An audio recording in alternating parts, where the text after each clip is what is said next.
Subscribe कीजिए ध्येय IAS channel को और बेल आइकन को दबाइए लेटेस्ट वीडियो सबसे पहले देखने के लिए।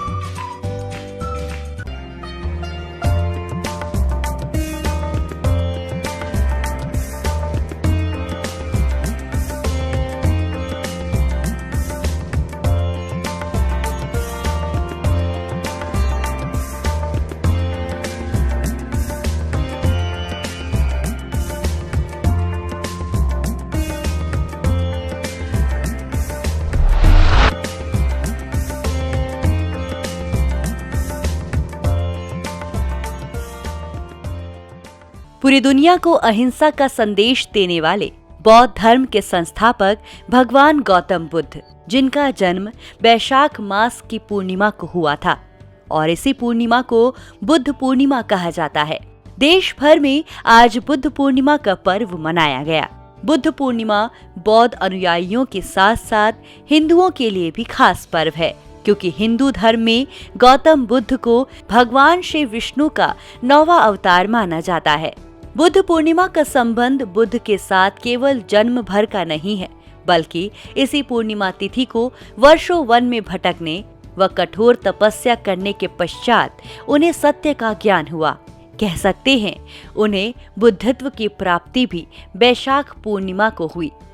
इसके पश्चात महात्मा बुद्ध ने अपने ज्ञान के प्रकाश से पूरी दुनिया में एक नई रोशनी पैदा की और वैशाख पूर्णिमा के दिन ही कुशीनगर में उनका महापरिनिर्वाण हुआ। कुल मिलाकर जन्म, सत्य का ज्ञान और महापरिनिर्वाण के लिए भगवान गौतम बुद्ध को एक ही दिन यानी वैशाख पूर्णिमा के दिन ही हुआ। बौद्ध धर्म के संस्थापक गौतम बुद्ध को भगवान बुद्ध, सिद्धार्थ और महात्मा बुद्ध जैसे अनेकों नामों से जाना जाता है। उन्होंने अपने अद्वितीय और अलौकिक आध्यात्मिक ज्ञान से लोगों की जिंदगियां बदल कर रख दी। ईसा पूर्व 6वीं शताब्दी में विश्व के लगभग सभी समाज में परिवर्तन का दौर चल रहा था। तात्कालिक सामाजिक मान्यताएं और धार्मिक कर्मकांड ने एक सामाजिक धार्मिक क्रांति को जन्म दिया। चीन में कन्फ्यूशियस और लाओ त्से, यूनान में सुकरात और ईरान में जरथुस्त्रवाद अस्तित्व में आया, तो वहीं भारत में बौद्ध और जैन समेत 60 से ज्यादा संप्रदाय अस्तित्व में आए। इन्हीं सामाजिक धार्मिक क्रांति में गौतम बुद्ध ऐसे युग पुरुष की तरह अवतरित हुए जो न सिर्फ तात्कालिक समाज में परिवर्तन लाए, बल्कि जहां आज भी भावी पीढ़ियों को प्रभावित करते हुए वर्तमान में भी इनका अस्तित्व बना हुआ है। गौतम बुद्ध का जन्म 563 ईसा पूर्व वैशाख पूर्णिमा के दिन कपिलवस्तु राज्य के लुम्बिनी ग्राम में हुआ।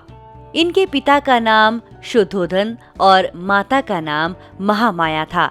जन्म के तुरंत बाद महामाया की मृत्यु के बाद प्रजापति गौतमी ने इनका पालन पोषण किया।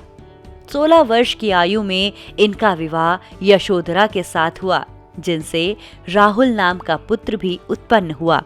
महात्मा बुद्ध ने मनुष्य के जीवन का परम लक्ष्य निर्वाण को घोषित करते हुए निर्वाण की प्राप्ति हेतु आचरण की शुद्धता पर ज्यादा बल दिया।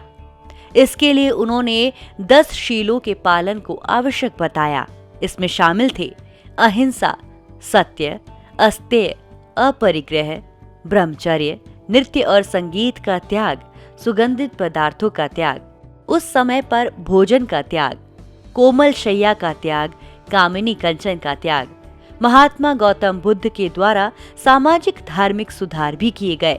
गौतम बुद्ध ने तात्कालिक समाज में सुधार करने के लिए बहुत सी बातों पर ध्यान दिया, जैसे कर्मकांड, यज्ञ तथा पशु बलि का विरोध, जात पात का खंडन, अहिंसा पर अत्यधिक बल, वेदों में अविश्वास, मानव जीवन के दुखों ने जैसे रोग, वृद्धावस्था एवं मृत्यु इत्यादि ने गौतम बुद्ध को विचलित कर दिया। सांसारिक समस्याओं से व्यथित होकर सत्य की तलाश में गौतम बुद्ध ने गृह त्याग दिया, जिसे बौद्ध धर्म में महाभिनिष्क्रमण के नाम से जाना जाता है। ज्ञान प्राप्ति के लिए वो 7 वर्षों तक इधर उधर भटकते रहे एवं इस दौरान उन्होंने उदक राम पुत्र अलार कलाम से सांख्य दर्शन की दीक्षा ली। इसके उपरांत उन्होंने उरुवेला के लिए प्रस्थान किया, जहां इनकी मुलाकात कौंडिन्य समेत 5 सन्यासियों से भेंट हुई। 35 वर्ष की अवस्था में उरुवेला में ही निरंजना नदी के तट पर स्थित पीपल के वृक्ष के नीचे 49 दिन की समाधि के उपरांत इन्हें ज्ञान का बोध हुआ। तब से ये वृक्ष बोधि वृक्ष के नाम से जाना जाने लगा। ज्ञान प्राप्ति के उपरांत वाराणसी के समीप इन्होंने 5 शिष्यों को उपदेश दिए, जिसे धर्म चक्र परिवर्तन के नाम से जाना जाता है। महात्मा बुद्ध ने इसके उपरांत मगध को आधार बनाते हुए कई महाजनपदों की यात्रा की एवं लोगों को उपदेश दिए।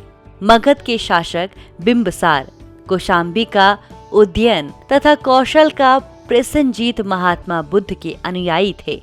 लगभग 80 वर्ष की आयु में 483 ईसा पूर्व में चुंद द्वारा अर्पित भोजन करने के बाद कुशीनगर में महात्मा बुद्ध की मृत्यु हो गई, जिसे महापरिनिर्वाण के नाम से जाना जाता है। महापरिनिर्वाण के उपरांत महात्मा बुद्ध के अस्थि अवशेषों को 8 भागों में विभाजित कर भारत के अलग अलग स्थानों पर स्थापित कर उनके ऊपर स्तूपों का निर्माण कराया गया। भगवान बुद्ध ने लोगों को मध्यम मार्ग का उपदेश दिया। उन्होंने दुख, उसके कारण और निवारण के लिए अष्टांगिक मार्ग सुझाया। उन्होंने अहिंसा पर बहुत जोर दिया। भगवान बुद्ध किसी एक परिस्थिति तक सीमित नहीं है। वो हर किसी को मानवता के तहत मदद करने का संदेश देते हैं। आज समाज की व्यवस्था बदल चुकी हो, लेकिन भगवान बुद्ध का संदेश वही है और हमारे जीवन में उसका एक विशेष स्थान रहा है और आजीवन रहेगा।